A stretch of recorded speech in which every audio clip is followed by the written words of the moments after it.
Shalom bien-aimé dans le Seigneur. Shalom le serviteur de Dieu. Ceux qui sont dans les terrains en train de travailler, dans les champs en train de travailler. Que Dieu vous bénisse. Que la bénédiction de Dieu vous couvre. Au moment que vous êtes, nous sommes dans le champ de combat, champ de bataille, où nous combattons toutes sortes d'esprits qui cherchent à empêcher l'évolution de la parole de Dieu, où nous combattons pour empêcher les esprits démoniaques de se manifester dans la vie de multitudes de chrétiens, où nous combattons, nous sommes dans le front pour empêcher que la fausse évangile entre et domine le terrain. Car notre combat, nous sommes là pour combattre toutes ces choses comme Paul avait dit. Comme Paul avait décrit dans la parole, de Dieu. Le combat est tellement parce qu'il y a la fausse doctrine qui entre dans la vie de beaucoup de chrétiens aujourd'hui. Ceux qui sont encore là, crient en Christ, marchent avec Christ, mais qui croient encore qu'ils sont maudits, qui croient encore par la fausse doctrine, par des faux serviteurs qui les amènent encore à l'ancienne alliance, pendant qu'ils sont déjà dans une nouvelle alliance. Et ils les amènent encore à leur faire croire certaines choses, comme des malédictions familiales, ainsi de suite, pendant qu'ils sont dans la nouvelle alliance. Que Dieu vous bénisse, le serviteur de l'Éternel, qui combattent ce genre de choses, qui sont en train d'amener la lumière dans la vie de chrétiens. Que Dieu vous bénisse, les enfants de Dieu, qui se fortifient pour montrer la puissance de Dieu. Que Dieu marche avec vous. Que Dieu soit au milieu de tout ce que vous faites. Chers frères et sœurs, que la bénédiction de l'Éternel vous enrichit à ce moment que nous sommes en train de partager encore la bonne nouvelle. Car la bonne nouvelle, c'est notre pain quotidien. Donne-nous aujourd'hui notre pain quotidien. Que nous ne puissions pas manquer ce pain quotidien qui est la bonne nouvelle, la parole de Dieu. Et soyez bénis de partout. Que la visitation divine soit avec vous au moment que nous sommes en train de partager cette parole puissante de l'Éternel. Car nous sommes dans le temps où la grandeur de Dieu, où la puissance de Dieu doit se manifester. Nous sommes, le temps que nous sommes en train de parcourir, c'est le temps que Joël, que l'Ancien Testament avait prophétisé. C'est le temps que la grâce divine est tellement sur le terrain. C'est le temps que la puissance de Dieu se manifeste. Comme Paul a écrit aux Romains, il a dit, c'est très important pour vous de savoir le temps que nous sommes en train de parcourir, le temps que nous sommes en train à ce moment. Donc c'est le temps où que la grâce de Dieu, donc le salut est plus proche de vous. Donc ce n'est plus le temps que le salut était éloigné, mais c'est le temps que le salut est plus proche de vous. Donc le temps que nous sommes en train de traverser, c'est le temps que la grâce de Dieu est tellement disponible. La grâce de Dieu n'a jamais manqué depuis que Dieu est Dieu. Avant la création de ce monde, il y avait la grâce de Dieu. Mais quand je parle est tellement disponible, cela veut dire c'est le temps que Dieu a multiplié sa grâce. C'est pour cela, c'est le temps que nous devons témoigner la grandeur et la puissance de Dieu. C'est pour cela que nous sommes en train de parler sur la puissance de la croix. C'est le temps que le monde doit savoir et connaître réellement qu'il y a un Dieu tout-puissant. Vous savez, l'apparition de Christ en chair, étant humain, étant être humain, il y a des choses qui s'est passées. Lorsque Christ est né, depuis sa naissance, il y avait des miracles, il y avait des grandes choses. Sa croissance, il y avait de grandes choses, jusqu'à ce qu'il est entré dans le ministère après 30 ans ou dans sa 30e année. Il y avait des grandes choses. Donc ce n'était pas le temps comme tout le monde. Ce n'était pas le temps comme le temps de Josué. Ce n'était pas le temps comme le temps de Ésaïe, ainsi de suite. Mais c'était un autre temps. Et la puissance de Dieu s'est manifestée jusqu'à ce qu'on les cherchait pour l'arrêter. On les cherchait. Et ses frères, pour dire, ils disent, allez à Jérusalem. Allez à Jérusalem. Et Jésus était là, il n'est pas allé. Et ils sont allés. Du coup, ils se retrouvent que Jésus était au milieu d'eux. Ils l'ont vu au milieu de Jérusalem, au milieu du temple. Pendant qu'on les cherchait pour le tuer, on les cherchait par tous les moyens. Mais il était là au milieu du temple et il prêchait la parole. Et chose étonnante, la Bible dit, quand ils l'ont demandé, ils ont posé la question aux soldats, aux pharisiens qui les cherchaient, pourquoi vous ne l'avez pas arrêté? Pourquoi vous ne l'avez pas saisi? Pourquoi vous ne l'avez pas pris pendant qu'il était au milieu de vous?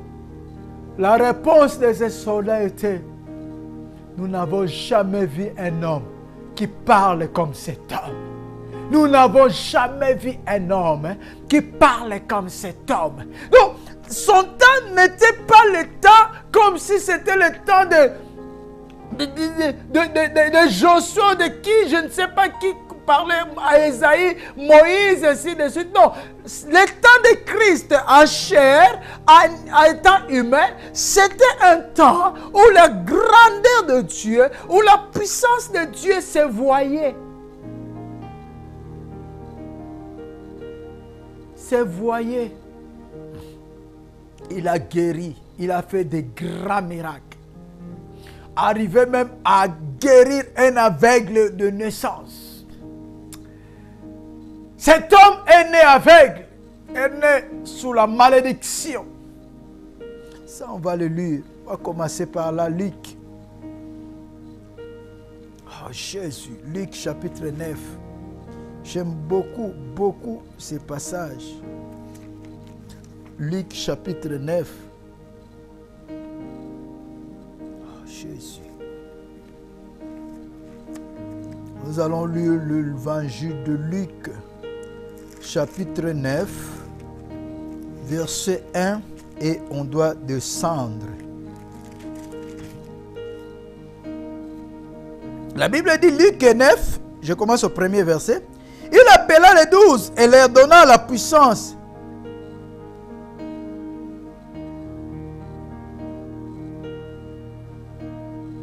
Donna la puissance et l'autorité sur tous les démons ainsi que le pouvoir de guérir le malade, les maladies.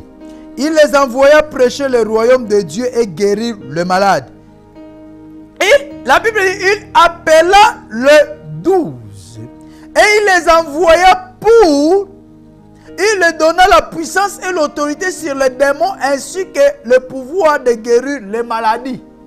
Il envoya le 12 et il leur donna la puissance et l'autorité afin pour guérir les maladies.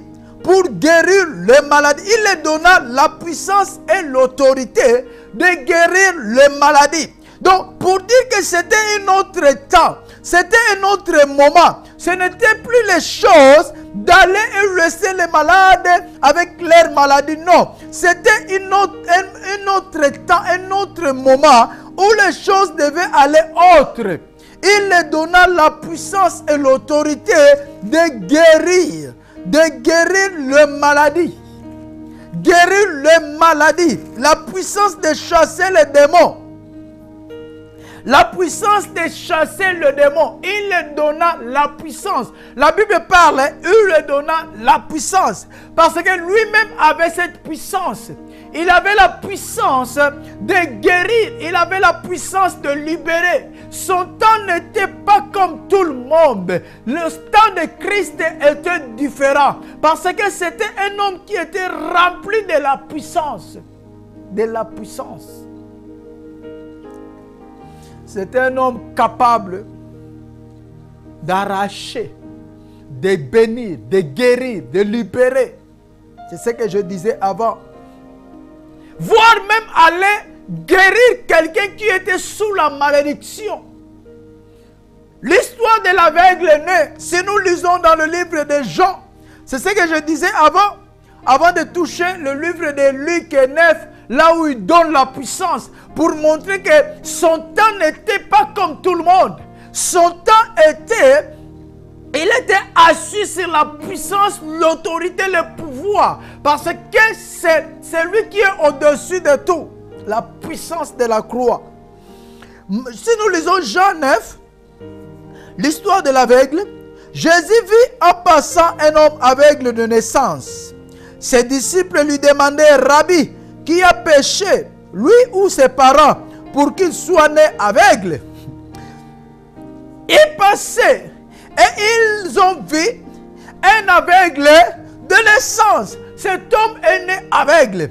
Or, dans les coutumes ou dans les systèmes juifs ou dans le système de ce monde, même aujourd'hui, nous le disons. Quand nous voyons un enfant né avec un handicap, nous voyons directement ces choses, la malédiction. Ça peut être la malédiction de ses parents, ça peut être la malédiction de ses ancêtres, de ses arrière-parents. Nous sommes directement orientés vers ça. Que ça peut être la malédiction de ses parents. Peut-être les parents ont fait quelque chose de mal et cette malédiction descendue vers l'enfant. Ça peut être la malédiction des arrière-parents. Ça peut être il y a une lignée de la malédiction dans leur famille. Donc directement nous voyons ces choses. Quand nous voyons quelqu'un avec handicap, quand nous voyons quelqu'un a de difficultés à progresser dans la vie, quand nous voyons quelqu'un est en train de souffrir énormément, souvent nos orientations est toujours vers la malédiction. Ce qui n'est pas faux. Je ne dirais pas que c'est faux, non. Ce n'est pas faux. Et les disciples l'ont posé la question. Rabbi, qui a péché? Parce que la situation ne peut pas être que comme ça. Un homme ne peut jamais être aveugle. Ça doit être dit à quelque chose. Et qui a péché? Ça doit être dit qu'au péché. Et qui a péché? Les disciples posent la question. Qui a péché? Parce qu'ici on parle d'un aveugle né. Il est né aveugle. Et qui a péché pour que cet homme soit né aveugle? Jésus répondit 3. Ce n'est pas que lui ou ses parents aient péché, mais c'est afin que les œuvres de Dieu soient manifestées en lui. Ce n'est pas lui ou ses parents. Or, en principe, si nous regardons bien, il fallait quelque chose pour que quelqu'un puisse naître aveugle. Il fallait un péché. Il fallait une malédiction. Ça doit être dit à une racine qui a été mal. Une chose qui s'est passée dans cette famille pour qu'ils subissent ce genre de choses. Avoir un enfant aveugle. Avoir un enfant avec des problèmes. C'est clair. Il y a quelque chose qui s'est passé. Il y a une malédiction qui suit la lignée de la famille. Et ça peut arriver à 4e, 5e, 6e, 10e, 20e génération. Il punit la faute du père jusqu'au 4e, au 5e, 6e, 7e, ainsi de suite génération. Le disciple n'était pas des insensés ou des incrédules pour poser cette question. Mais il savait bien, ça doit être dit à quelque chose, cette malédiction. Cette naissance aveugle doit être dit à quelque chose. Et cette chose, ça doit être un péché. Ce qu'ils ne savaient pas, c'était une chose. Que Christ n'est pas venu pour condamner, mais il est venu pour libérer. Il est capable d'entrer même dans le fond de ta malédiction, dans le fond de ta lignée, dans le fond de ton clan, dans le fond de ton tribu, dans le fond de ta nationalité, pour t'arracher de cette malédiction. La puissance de la croix. Nous sommes en train de vivre un temps qui doit être différent, bien-aimé. C'est le temps que les choses doivent être différentes. L'homme qui était né aveugle, l'homme qui était né sous la malédiction, et tout à coup devant lui, il attend quelque chose. C'est lui qui est venu pour libérer de la malédiction. C'est lui qui est venu pour libérer du péché. C'est lui qui est venu pour donner la puissance et montrer la puissance de Dieu. Passe devant lui.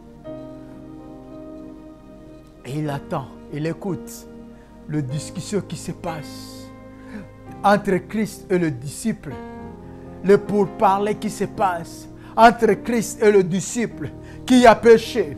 Cet homme est né aveugle qui a péché. Il attend cela, oh bien-aimé, que maintenant tu puisses écouter ce que Christ est en train de préparer pour ta vie. Ce que Christ est en train de planifier pour ta vie. Cet homme était là aveugle, il ne voyait pas, mais il écoutait le plan de Dieu. Il attendait le plan de Christ dans sa vie. Alléluia, Jésus. Il ne voyait rien, mais son oreille écoutait. Il attendait le plan de Dieu pour sa vie. Il attendait la manifestation de Dieu pour sa vie. Il écoutait la gloire de Dieu sur sa vie. Il écoutait le merveille de Dieu sur sa vie. Oh, Christ à nous, l'espérance de la gloire. Il faut le tenir. Nous sommes dans le temps de montrer que nous avons Christ. Nous sommes dans le temps de montrer au monde que Christ est venu pour libérer, pour arracher le monde du péché. Que tu puisses écouter encore les plans merveilleux de Dieu maintenant. Que le Saint-Esprit t'aide à écouter les plans de Dieu maintenant. Ce que Dieu planifie pour ta vie. Ce que Dieu prépare pour ta vie. Comme cet homme, il était là, il ne voyait rien, mais il écoutait. Il ne voyait rien, mais il entendait. Il ne voyait rien, mais il était là déjà dans la joie. Parce que l'homme de Nazareth, l'homme qui a vaincu le péché, l'homme qui a détruit le mal, est passé devant lui. Que ce n'est pas sur ton chemin maintenant. Que le Seigneur visite ton chemin maintenant. Que la gloire de l'Éternel se manifeste dans ta vie maintenant. Que Jésus-Christ passe maintenant pour te secourir de tout ce qui est de la malédiction. De tout ce qui est du péché. De tout pouvoir qui empêche que tu ailles en avant. De tout pouvoir qui empêche que tu vois loin. De tout pouvoir qui empêche que tu puisses prospérer dans tous les domaines, en commençant par le domaine spirituel et tout le reste. Que la puissance de Dieu se manifeste encore dans ta vie, afin que tu puisses voir clairement ta destinée. Car le fait d'être aveugle, tu ne verras pas le chemin. Tu ne verras pas ce qui est devant toi. Tu ne verras pas ce qui est tout autour de toi. Que la puissance de Dieu, que Christ vivant, passe sur ton chemin maintenant, afin d'ouvrir tes yeux, de voir ta destinée. La destinée miraculeuse que Dieu a mis devant toi. Jésus répondit, Jean 9, 3. Ce n'est pas que lui ou ses parents aient péché, mais c'est afin que les œuvres de Dieu soient manifestées en lui. Jésus a balayé ces tendances de péché, a balayé ces tendances de malédiction, parce que il n'est pas là pour que les gens demeurent dans la malédiction. Mais il est là pour que ceux qui sont dans la malédiction puissent sortir de la malédiction et vivre la bénédiction. C'est pour cela qu'il a balayé ces choses. Ce n'est pas que lui ou ses parents aient péché. Ce n'est pas question. Parce que si on parle de la malédiction, si on parle de péché, cet homme demeurera aveugle. Cet homme doit rester aveugle. Mais on parle de la gloire de Dieu. C'est le temps que nous puissions parler de la gloire de Dieu. De la gloire de Dieu. La puissance de la gloire. C'est le temps que nous puissions parler de la gloire de Dieu. Il a dit, mais c'est afin que les œuvres de Dieu soient manifestées en lui. C'est afin que les œuvres de Dieu soient manifestées en lui. Nous sommes à ce moment, mon frère, ma sœur, nous sommes à ce moment que tu puisses être libéré de toutes sortes de malédictions. Que tu puisses être libéré de toutes sortes de souffrances. Que tu puisses être libéré de toutes sortes de condamnations. Que tu puisses être libéré de toutes sortes de choses que tu es en train de traverser. De pauvreté diabolique. Que tu puisses être libéré, mon frère et ma sœur. Christ est là. Il travaille. Il a dit une chose au 4. Il nous faut travailler tant qu'il fait jour aux œuvres de celui qui m'a envoyé. La nuit vient où personne ne peut travailler. Pendant que je suis dans le monde, je suis la lumière du monde. Il a expliqué aux disciples, il faut travailler pendant qu'il fait jour. Or, Christ est la lumière. Il ne sera jamais ténèbres. Il ne sera jamais les ténèbres. Il continue à travailler. Cela veut dire, il continue à travailler. Tant qu'il est la lumière, il continuera à travailler. Et jusqu'aujourd'hui, il continue à travailler. La puissance de la croix, c'est pour te libérer. Te libérer. Le temps de la libération est arrivé. C'est le temps que je répandrai mon esprit sur vous. Vos vieillards, vos parents et même les enfants. C'est le temps de Christ. C'est le temps de la puissance de Dieu. C'est le temps de la puissance de la croix. C'est le temps que nous devons faire voir au monde que Christ est vivant. Il est la lumière. Il est la lumière. Il nous faut travailler tant qu'il fait jour. Et Christ ne sera jamais nuit. Il ne sera jamais ténèbres. Il est la lumière et il restera la lumière. Il nous faut travailler. Il nous faut travailler. Christ est en train de travailler afin que tu sois complètement libéré. Et aujourd'hui, ma prière est qu'il passe sur ton chemin. Qu'il passe sur nos chemins. Qu'il passe sur nos chemins. C'est ça ma prière aujourd'hui. Que Christ passe sur nos chemins. Que nous puissions vivre encore cette libération. Que nous puissions vivre encore cette délivrance. Que nous puissions vivre encore tout ce qu'il est.